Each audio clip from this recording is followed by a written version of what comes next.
This is the superpower of Cancer that no one talks about enough. They can build the most magnificent homes with their own bare hands. So you mean like they're Amish, like they're just good with wood and a hammer? No, I'm not talking about physical homes. It's building a home as a state of being, like the ability to weave this incredible rug that they can stand on and no one can pull out from under them. Cancers are insanely sensitive to their psychic and emotional inheritance, the home that they were given. And yes, on the one hand, it does give them strong ties to that traditional definition of family and the things that they find familiar.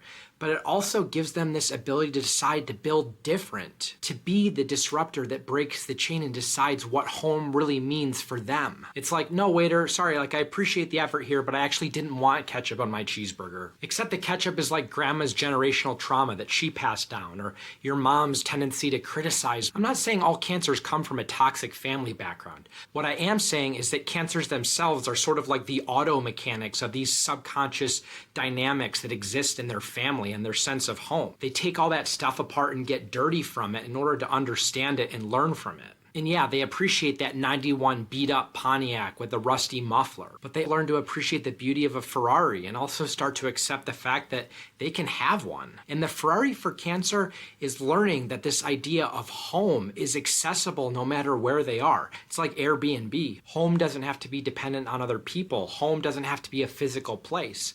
Home is the books that Cancer reads, the people that they let into their lives, the things that they invest their time in. This builds something invisible but supremely indestructible for Cancer, which they can always access, and it becomes an energetic force field. It allows them to direct their supremely empathetic and sensitive nature towards ultimately building that physical home, all that reflect the inner state of home that they've developed. Cancer isn't just a wishy-washy crab. They're learning what their shell needs to be for them, and they're building a foundation for it that's fit for empires.